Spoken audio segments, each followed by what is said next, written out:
Hey, friends, we are back for the final episode of our Dodgers Burn It Down playthrough.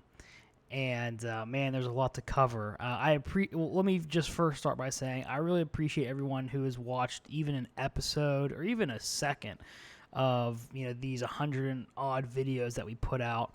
I think this is fun, and I hope it comes across to you all that I'm enjoying this, and I hope you're enjoying it as much as I am, and I hope you're getting attached to some of these players that we had. Bruhan, Kalenic, Pache, Jimenez, Gray. The list goes on and on. I hope you get attached to them as well, and are interested to see how their careers ultimately pan out. This is the last episode. We simmed until the year 2046, which is exactly 20 years from when we stopped our playthrough.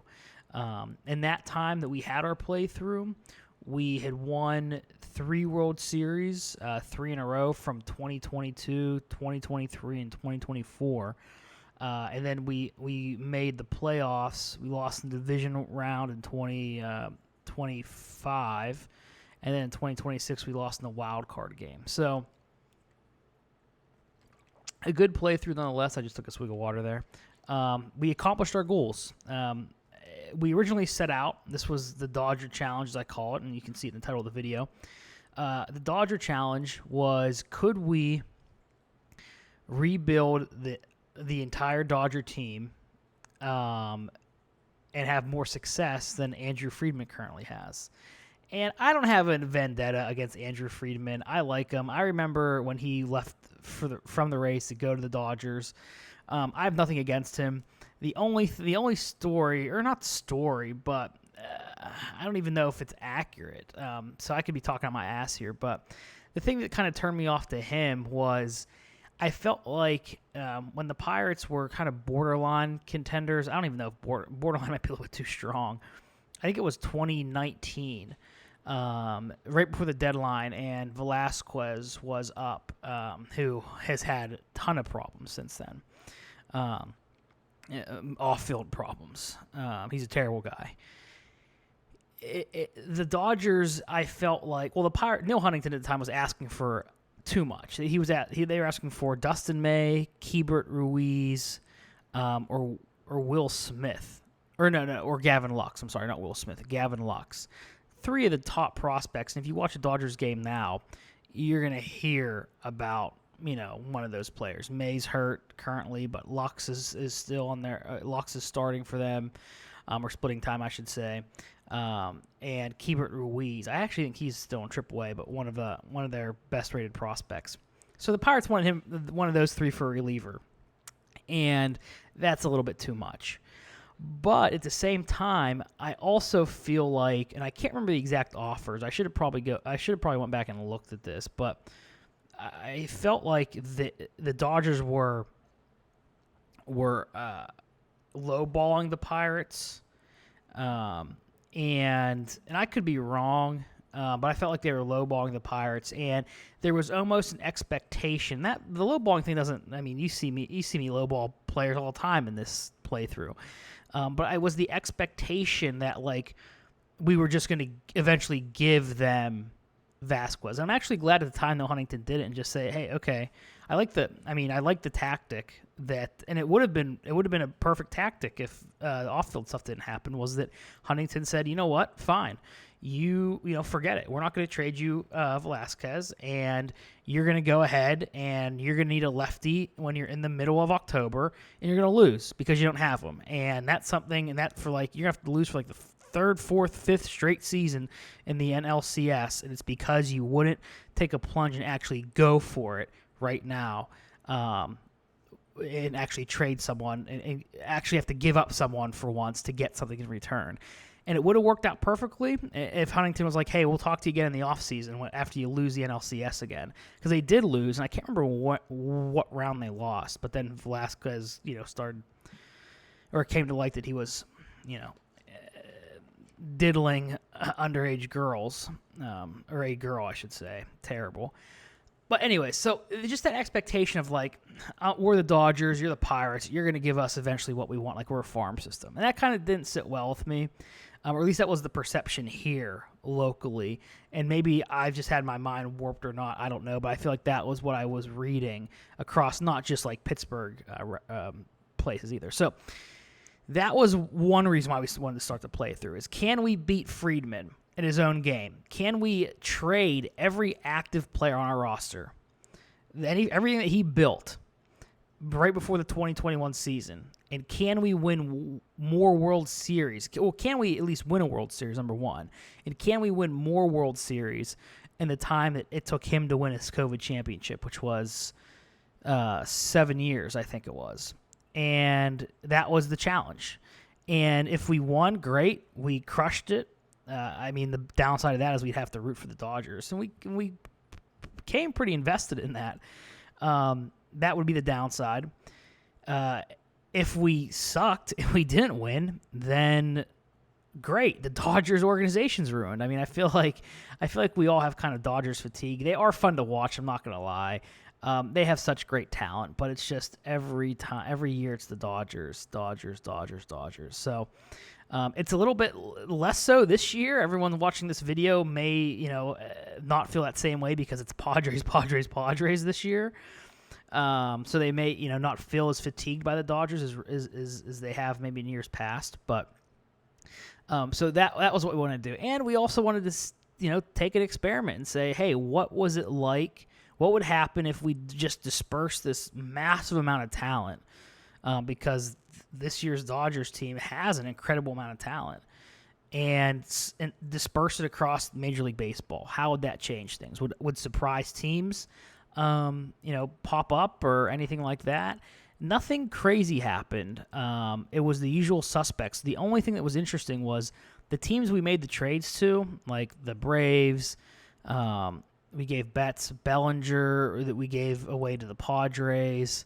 We traded with the Reds, the Rays, the Blue Jays. All those teams were like the only contenders for the time we played, which isn't surprising. They had great players that we helped give them, and we raided their farm systems, but it turned out well for us. We beat Friedman. We won 3 World Series in 4 years when the last one won. So it was 3 championships in 4 years. And then we obviously played 2 more, so it was 3 and 6. But we tripled Friedman's output. So we accomplished the Dodgers, the Dodgers challenge. We beat that.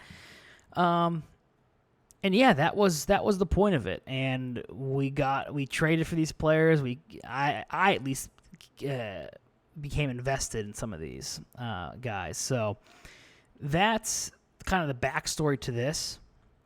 And right now, like I said, we sim 20 years in the future. So we're going to take a look back at the players that, what happened to the Dodgers in that time that we simmed. What happened to those players on our team.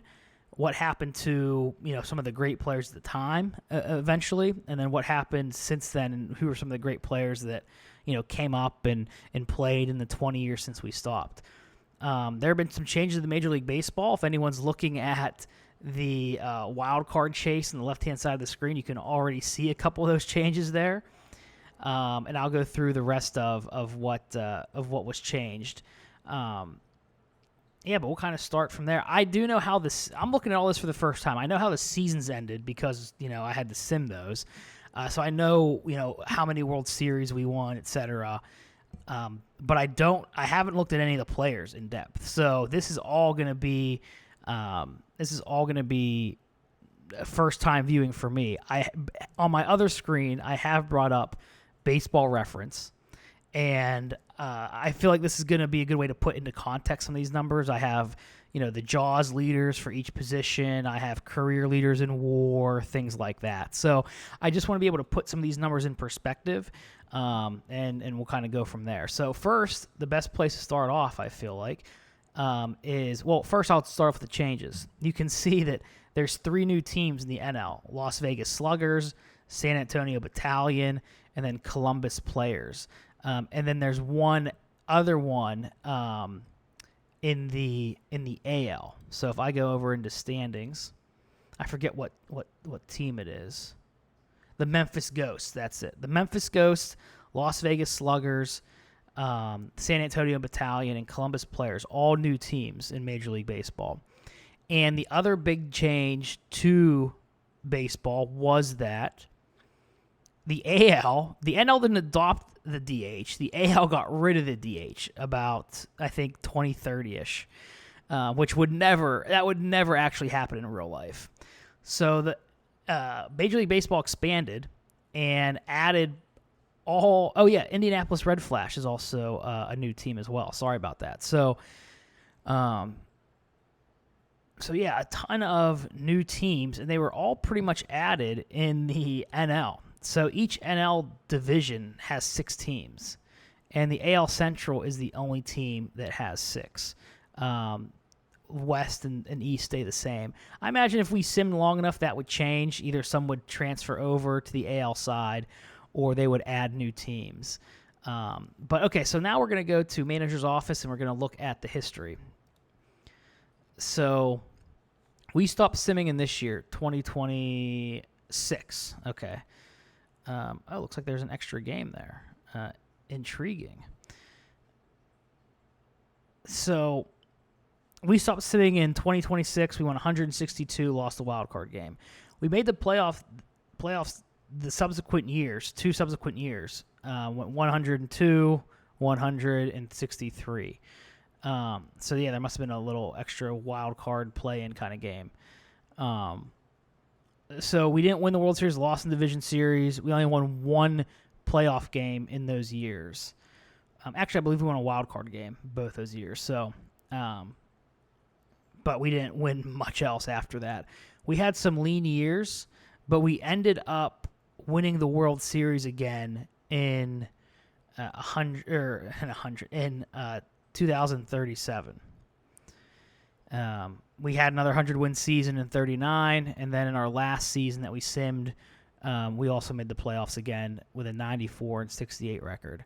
The Padres were studs throughout this entire. Well, I don't say without. They had some lean years as well in here, like the early 2030s, the early 2040s.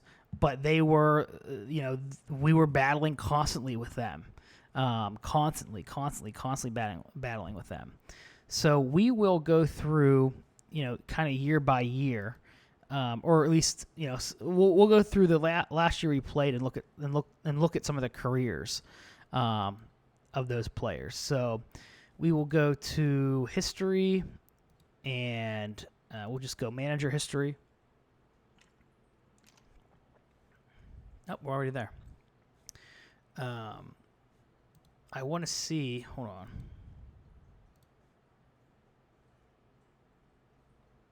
This isn't what I want. I want to see. Oh, there we go. Team history. History index. This is what I want to see. First, let's see if there's any new retired numbers. Okay. Jared Kelenic got his number retired from the come on, it's the last episode, Zach. From the Dodgers in 2042. Career 280 average, 1,600 hits, 291 doubles, 43 triples, 296 homers, 954 RBI. Scored almost 1,000 runs. Compiled 365 on-base percentage. I don't know if that's just with the Dodgers, because I know he played elsewhere. I don't know if that's just with the Dodgers or if that's somewhere else, but that's kind of cool to see. Clayton Kirsch had his numbers retired in 2024. But yeah, all right. So Kelenic was the only one who had his retired from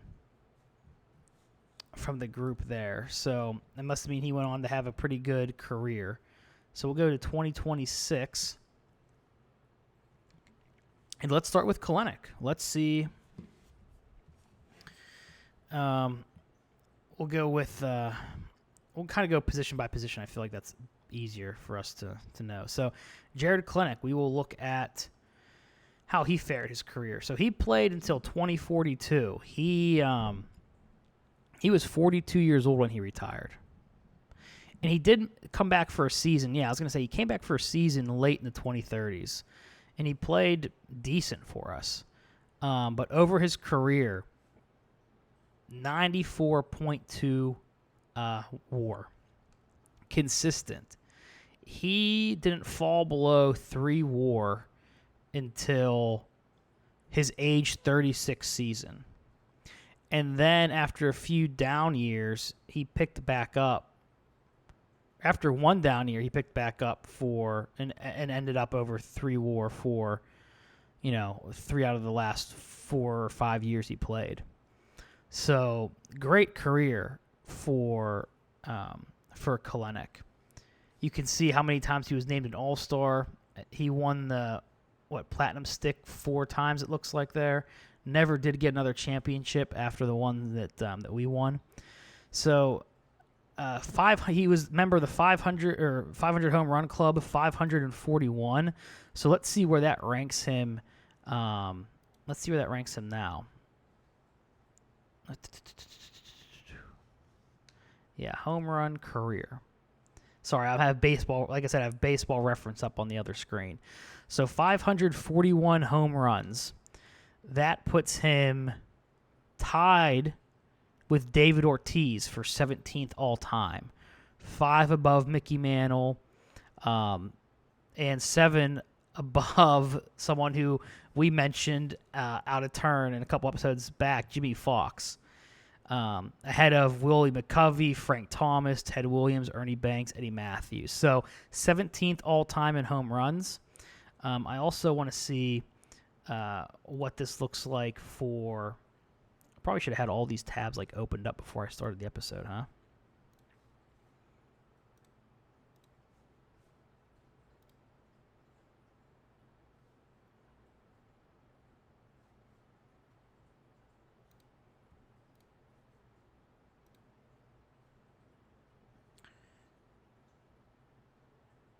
Let's see, RBI, we'll bring that up. Career, we'll bring up...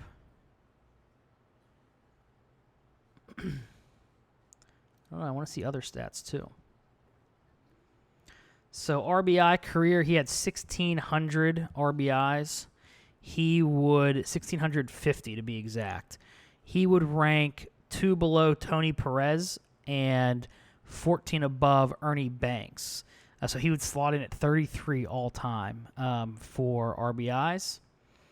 And I'd like to see runs because I feel like his 1,800 runs is close to an all-time mark. I think Babe Ruth has the career runs mark, I believe. And he scored 2,100. So he's only 300 off of one of the great players of all times in terms of runs scored. 1,300 walks. He's not even close. Barry Bonds, I think, had over 2,000. Stolen bases. Nice career stealing bases, but not close. Let's see. Anything else? WAR, of course. Let's look at WAR. So he had 94.2 WAR in his career. And if we just look at WAR and not necessarily JAWS, because I don't think... Oh, no, JAWS is here. Okay, 70.5. So 70.5... I'm just looking at pictures there. We'll go back to... He was a... it says he's center fielder, but he played most of his games in right field.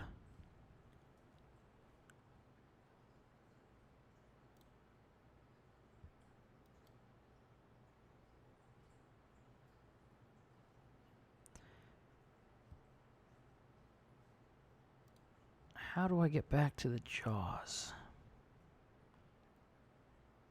Oh, here we go. Runs scored, career.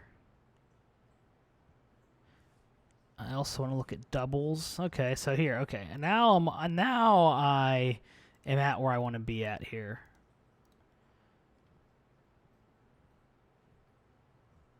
For hitters, we'll look at the hitters first.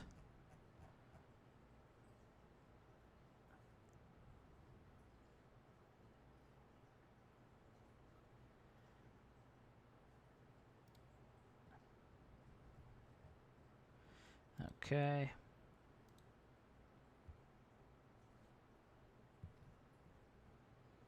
I think I have too much stuff on my computer running right now. It keeps showing me this year's leaders, and I don't give a shit about this year's leaders.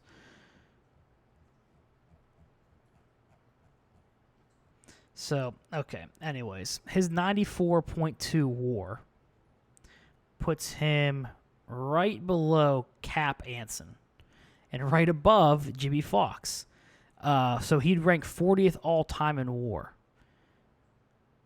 Pretty good career. Now, here we go. Here's Jaws. Okay. So right fielder for Jaws, which Jaws is a measure of your top years of it's different than WAR 7. WAR 7 is this is your 7 best years of WAR. Doesn't mean they don't have to be in a row. They can be, just your 7 best years. And Jaws is your best years combined with your career WAR total. So his is 70.5. For the average Hall of Famer center fielder at 61. For right fielder, we're just going to go right fielder because he played more time at right than center, at least for us. 70.5 would put him right below Al Kaline and 10 above Reggie Jackson. So according to this, he would be the 8th best right fielder of all time, according to Jaws. And then we already talked about 94.2, where that is. So great, excellent career for Jarred Kelenic, who will one day, without a doubt, be in the Baseball Hall of Fame.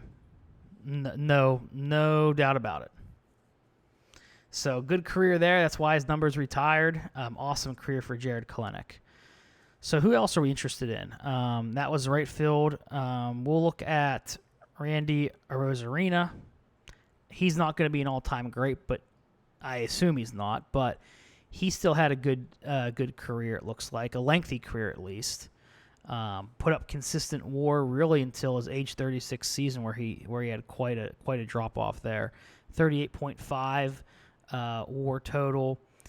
That isn't going to be enough to get him in, I would assume, to the Hall of Fame. Oh, I want to look at career runs leaders.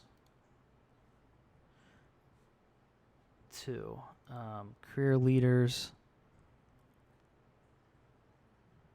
No, not home runs, just runs. Oh, well, forget it.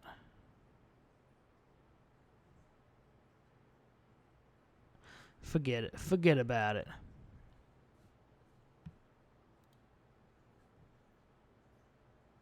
Tris Speaker. Actually, I'm going to go back because I do want to look at two more things. I want to look at doubles and triples for Kelenic and see if he's close to an all-time great. 511 doubles. That would put him top 60. Nothing great there. Triples, he hit 80. Top, not even top 275. So, okay, we'll go back to Rosarina now.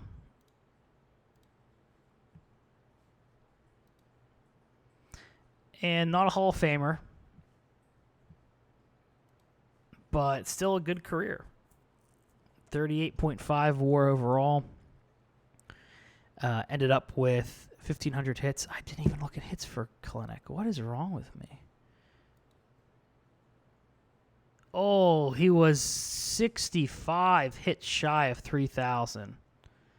Oh, so close. So close. That's a bummer. But a Rosarina. Okay, back to Rosarina now. Played till he was 41 years old. 38.5 WAR, 120 OPS plus for his career. Not a bad career, 1,500 hits. he was a good trade there. Austin Martin, just out of first we'll go to Riley Green, who played till he was 42 and just recently retired. 411 home runs, 1,400 RBI, 74.7 WAR total. Jaws is 56.9, so he is, I would say, on his way to the Hall of Fame. So 74.4 WAR, that puts him 74.4 WAR puts him right above Reggie Jackson, right below Johnny Bench. So he would slot in around 81, 82 all-time in WAR. 636 doubles. That would 636. That would tie him with Adrian Beltre for 11th all-time, right behind Honus Wagner, Carl Yastrzemski, and Napa Joy. And then let's see, triples. Yeah, 59. That's far, far back. And he almost had as many stolen bases as Kalenic did. So 2,800 hits, very close to 300 or 3,000, very close. But I think it's safe to say that Riley Green will make the Hall of Fame. Kind of weird, though, he didn't earn more All-Star appearances. He played how many seasons? And he only made the All-Star team 4 times. So, for whatever that's worth. 1,800 runs. That's... I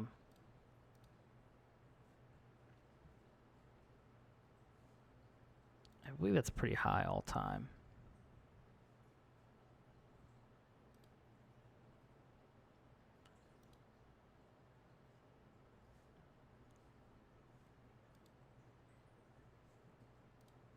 I would go and look for it if it didn't take me so damn long to find it in the first place.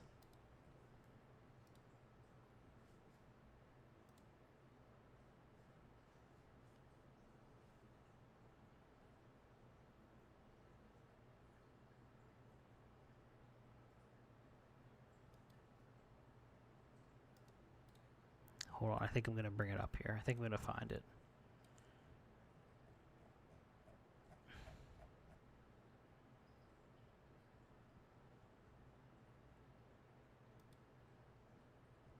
Okay. Here we go. Where's runs scored?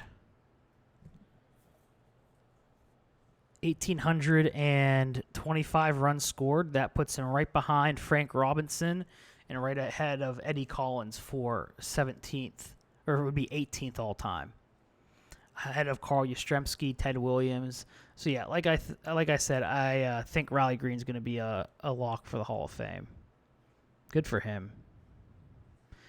Let's see, Austin Martin. Did he ever turn his career around? It was going south when we left, and yeah, wow, retired.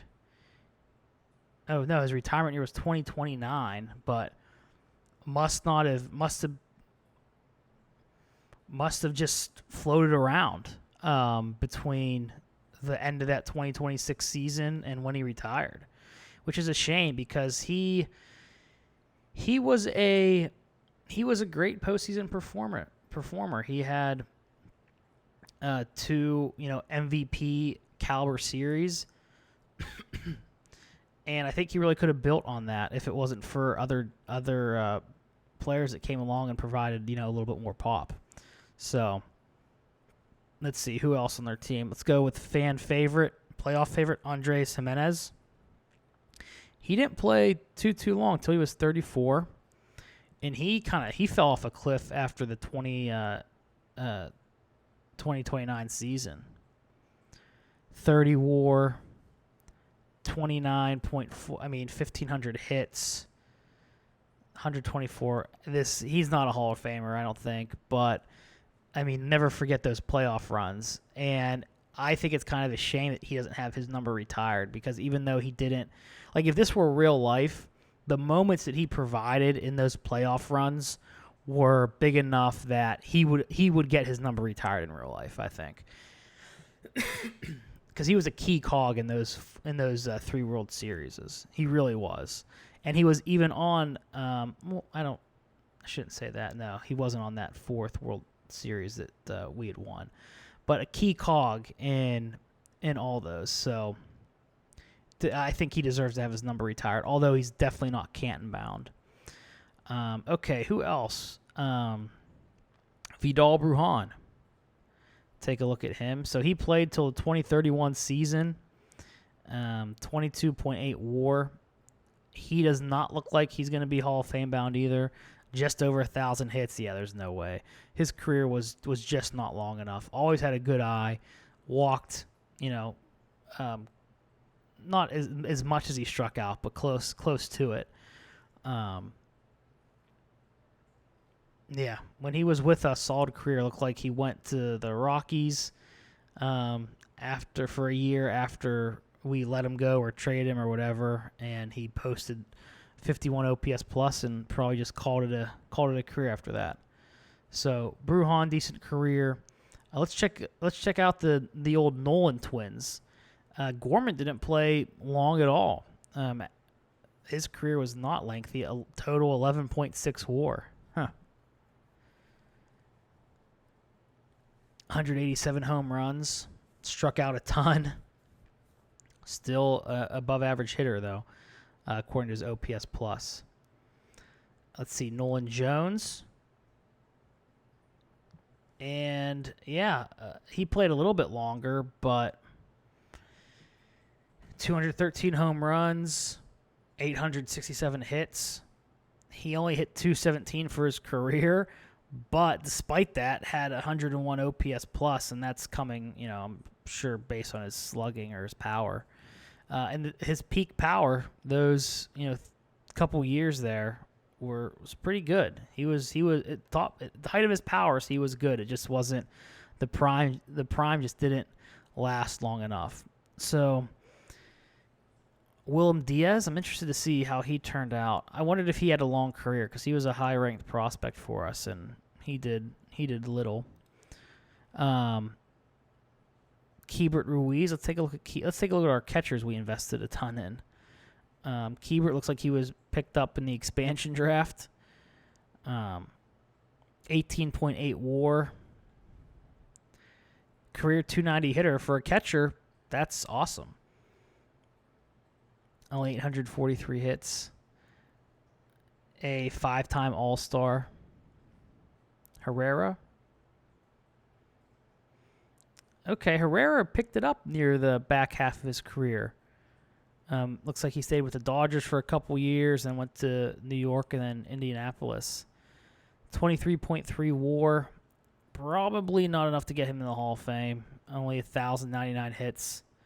I think is there anyone in the Hall of Fame that has under 2,000 hits? I don't think so. I don't think that's really close either. Alejandro Kirk, 12.1 WAR. He played till he was 35. Nothing there. All right, now let's move on to the pitchers. Let's look at our boy Brudson Graterol. What kind of career did he have? Short.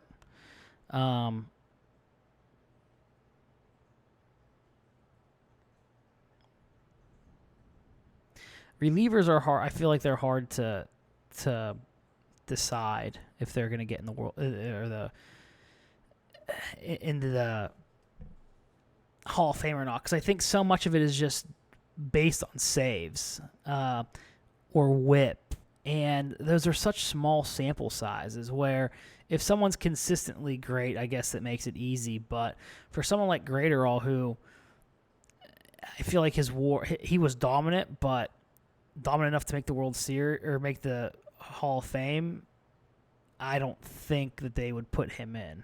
But one of our favorite players, we went to him in the clutch all the time. Career 1.16 WHIP, 13 WAR overall, and he's falling short in terms of jaws of the average Hall of Famer for relief pitchers.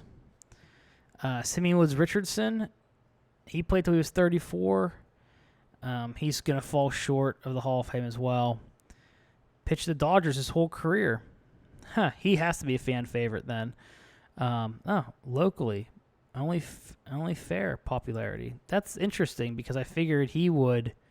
Someone sticks with a team for, 14 years, and they're decent. Usually he's a fan favorite. Well, 4-14 one year. Was never really a strikeout guy, but limited home runs, limited walks. Was an above-average pitcher for his career. His best years, it looked like, came after we left. In 2027, 3.6 WAR, 4 WAR, 3.9 WAR, 3 WAR, 3.1. So yeah, he really flourished after we stepped away from the everyday kind of simming. Connor Jones, he was a stud for us. He's probably closer to the Hall of Fame than any of the other relievers we looked at so far. 188 saves. That's not close to. Let's see. Doesn't Trevor Hoffman have like 500? Yeah. Mariano has 652. Yeah, I feel like he's not going to get in, even though he's not too far off. One reliever of the year twice. Ryan Pepiot. He ended up playing for Pitt for the Buccos. But yeah, nothing to write home about there. Did Mackenzie Gore ever harness his talent? No, he didn't. That was a disappointment. I think he is probably, in our Pirates playthrough, Key Brian Hayes is our biggest disappointment. I would say that Mackenzie Gore in this playthrough was our biggest disappointment. He had 2 years after we stepped away that he had over 100 innings pitched, and everything else was, he probably was wrecked by injury. I'm assuming. But only 16.7 WAR in his career. I know it's different with pitchers, but still.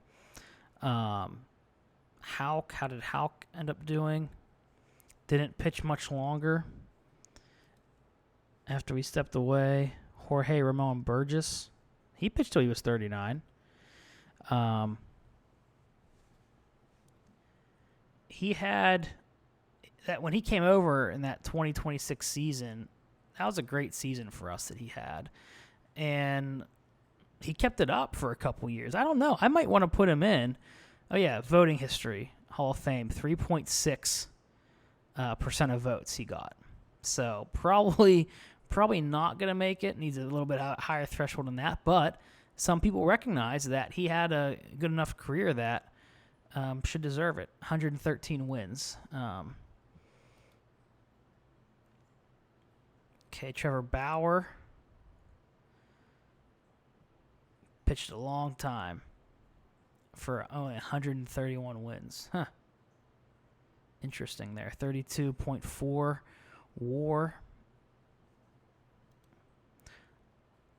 Where's Josiah Gray at?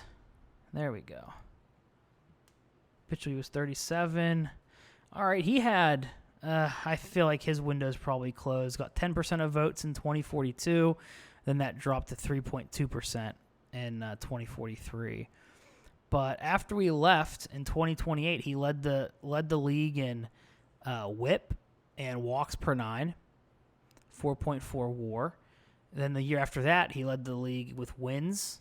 Then 2 years later, he led the league. He was playing for Houston at the time with Kalenic, 3.31 ERA. Led the league in WHIP. Led the league in walks per 9. 3.4 WAR. So not a bad career for Josiah Gray. You can see he was named the All-Star 5 times, 3-time Great Glove Award winner, one of which came after us. Never reached the lofty heights that he did when he won the 2022 NL Cy Young, but still a respectable career from him there. Jeff Belge. Yeah, nothing. Shane Bieber. So his Hall of Fame candidacy looks like it's dying as well. Peaked at 15.6% of votes, and then has decreased significantly in 2038, 2039, 2040. But 44.8 WAR, his Jaws was 39, which is much less than the average Hall of Famer. 127 wins. He served as a workhorse even up really till the end. 196 innings pitched for the Dodgers in 2028 and led the league in walks per 9. So, anyone else here that we want to take a look at? I don't think so. I do want to take a look at. So that's the skinny on the players in our lineup that we really kind of gravitated toward in our playthroughs. Did we look at Pache? I don't think we did. Pache played till he was 39. How many Gold Gloves did he win? It's 3, 4, 5, 6, 7 Gold Gloves, and he ended up winning. He ended up winning 2 more World Series after he left. And he was a 2030 NL Division Series MVP. Led the league in triples twice in his career. 2,000 hits. 54.6 WAR. Where would that put him at? 54.6. It's a decent career. It's a respectable career. 54.6. That would put him in line with, let's see, trying to find a name that most people will know. Joe Mauer, David Ortiz, Jeff Kent, right below those guys, 230th all time or whatever. Are they Hall of Famers? No. Does everyone know their name? They have a good career? Absolutely, yes. And see, center fielder, I want to see the Jaws for a center fielder and see kind of where he ranks there.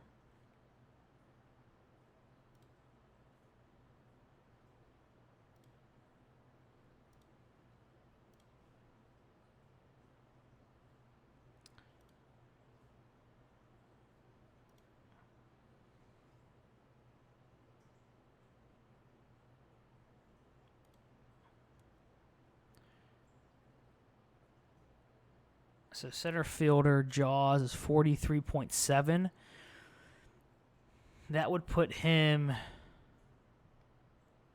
right between Dale Murphy and Bernie Williams for 28th all time Jaws. So I don't know. Maybe there is an opportunity for him to make the Hall of Fame. He earned 2.8% of votes in 2044. So maybe there is. Maybe there is. He has best seasons after he left LA. Put up 5 WAR for the Cubs in 2028. Put up 5.5 WAR for the Cubs in 2029. Okay, now I think we looked at everyone we wanted to there. And I wanted to take a look at couple other teams just randomly. 2026, we'll just say 2030. There's a couple other players I want to look at. Let's see if they're on here. Not catcher, not Bohm. I don't think he had a. Oh, maybe I spoke too soon there. Bohm might have had a Hall of Fame career. 48.2 WAR when it comes to Jaws. 63.1 overall. 2,700 hits. But you don't really. I feel like you're not going to identify him with the. I don't know. He was pretty consistent when he was here. 4.1 WAR, 4.6, 4.4, 2.7. 404 home runs. 2,700 hits. 1,400 runs. All right. He had 12% of vote, Hall of Fame vote in 2046. So maybe he does end up a Hall of Famer. I mean, only 2 All-Star appearances, 1 Gold Glove, 1 Platinum Stick, Silver Slugger Award. So that might come back to bite him. If he kind of makes him look like he was a WAR accumulator. Never really was one of the best at his position at all time. But had a year where he hit 311 for the Twins. He hit 320 1 year for us. And let's see, what's his WAR total for the Dodgers? 15.7. So we were his second best stop besides Philadelphia. All right, so I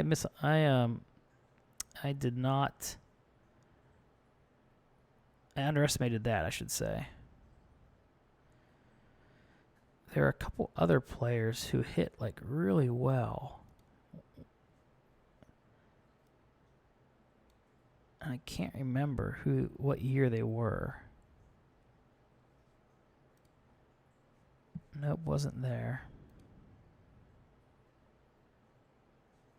Carlos Cortez might have been one of them.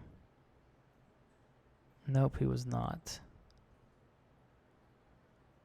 All right, so we're going to go back to we're going to say 2034.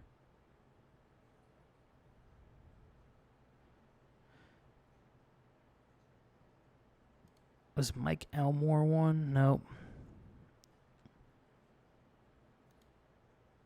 Did have an okay career, though. Victor Abella, that was one I wanted to look at. He is still playing. If we look at his batting stats, he could potentially be a Hall of Famer. Potentially. Look at how many All-Star appearances he made. Look at all of his silver, or I guess platinum sticks, as they're called. 67 WAR. Total, 239 RBI, 1,800 hits. He has to get over 2,000 hits, though. His injury proneness, he's wrecked. If he can stick around for a couple more years, he might be able to make the Hall. I don't know. He could make it now. I mean, he's an 880 OPS for a second baseman. He's walked more than he struck out. Okay, I take that back. Career 403 on base percentage. I still think he has to get over 2,000 hits, though. He has to play maybe 2 more years to get over that. So that was one that I wanted to look at. I know that. Oh, look at that. Gavin Lux came home. 33.2 WAR. He came back to play his final year with the team he started out with and posted 1.2 WAR, a respectable final year at age 36. Khalil Watson in Van de Ven. That would have been a wild name to keep saying. Mike Elmore was the other one that I wanted to look at. Nothing's ended up being really nothing that special from a catcher perspective. And I know these players don't mean anything to you all, but I just saw their names, pop up regularly during our playthrough. Joe Cable was one of them. He had a 3-year stretch of hitting, a lot of home runs, but looks like that was the height of his career there. And he tailored off real quick after the 2035 season. Genie Chirico. Yeah, okay, so here's the masher. This is the one I wanted to look at. 450 home runs, 1,100 RBI, career slugging percentage of 513, 33.5 WAR, 1,600 hits. I don't think that's Hall of Fame worthy. He might get a few votes, but I don't think that's good enough for the Hall. And then Diable Whitner. 1,600 career hits. 248 home runs. Career 293 hitter. 840 OPS. It's a right fielder. 36.7 WAR. Not a bad career. Not a bad career at all. Posted positive WAR every single season of his career until he was 34, up till 34, and he retired. So, consistently a positive player for the team. But his career just wasn't long enough, I feel like. If he could have played another 5 seasons, 4 seasons even maybe, I think you're looking at a Hall of Famer, but he wasn't able to. And then I can't remember if Micah Fields was one that... No, that was not. Okay. So now we'll move to this year. Mike Mooney. We'll take a look at his batting stats. Yeah, led the league in RBI once as a Dodger. And he had a quick fall off after the 2040 season. Just fell off so quick. 281 RBI. The first round pick in 2029. Good job, computer.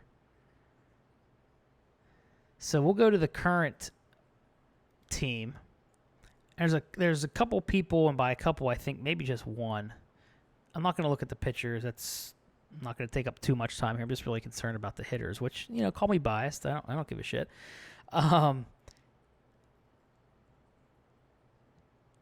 Was Arnoldo Gastelum. Look at this guy. Scouting discovery, good defense, elite on the base paths, elite hitter. And if we simmed, he has two years in, and the guy has 69 home runs. Nice. 13.9 WAR, 992 OPS for his career, 297 hits. I'm almost tempted to just simulate another 15 years just to see if this guy could go down as one of the greatest hitters of all time. But I'll be pissed if I do and he doesn't. Career 315 hitter. Yeah, we're not going to. But just to let you all know, this guy, the Dodgers have someone who could be a legit all-time great. Left fielder, 24 years old. Actually, now that I see this, there's no chance he becomes an all-time great. You have to have this kind of split against lefties, too, if you really want to do that. I understand that, there are more righties than lefties, but you're not going to be able to put together seasons that you need to become a Hall of Famer if, when you face a lefty, you turn into, Pokey Reese. That is a reference. I bet no one listening to this, I bet that will get but did not see coming. Pokey Reese. Doesn't even make sense because Pokey Reese played second base. This guy plays left field. So that's where we'll end it. We won another World Series. No help to us. That was way after we left. But those were just kind of the highlights of the players that, excelled in our time with the team. And really, Jared Kelenic looks like he's probably a shoo-in for the Hall of Fame. I would say Jared Kelenic worked himself into being one of the better hitters of his era. I wouldn't say all time, but I would say of his era. There are a couple players that I do want to look at now that I think about it. I would like to go to. I just want to go to the Padres real quick because they were the team we battled against all the time. All the time. Oh, I do not want to modify any colors. Whoops. We battled against them all the time. All the freaking time. And I just want to see how, Bellinger and Tatis and Abrams. Okay, so Bellinger was elected to the Hall of Fame in 2040. 91.1 WAR. So that puts him 91.1. I think that's just below Kelenic. 91.4 ties him with Wade Boggs. Yeah, he's right below Kelenic. Ties him with Wade Boggs for 43rd all time. And yeah, look at these accolades. Yeah. 2-time World Series champ. Got voted in. 94.6% of voters voted for him. His Jaws was 73.1. Great career. 2,300 hits. 521 home runs. 1,500 RBI. Career OPS of 893. And he swiped 262 bases as well. Led the league in WAR 3 times, 2024, 2025, and then 2028. And now I want to look at C.J. Abrams because we always had a little crush on him. Whew, look at that. Led the league in plate appearances 6 years in a row. He's going to get in. Look, as the years pass, he gets more and more votes for the Hall of Fame. 70.7 WAR. His jaws is much better than the average second baseman in the Hall of Fame, so he's going to get in. Led the league in runs 4 times, hits twice, 200 hit seasons twice. Led the league in triples, and led the league in stolen bases 5 times. Career 293 hitter, 2,200 hits. OPS of 821 for a second baseman. It's pretty good.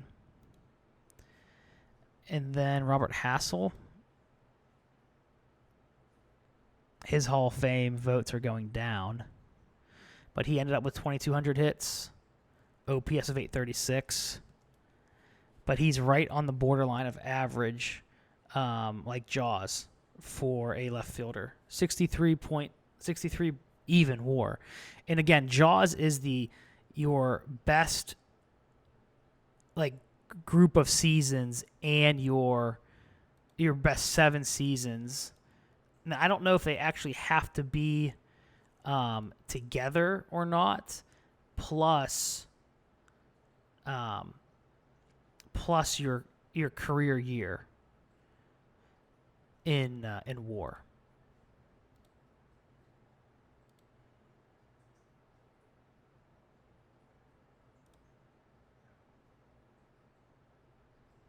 Yeah, 7-year peak WAR totals.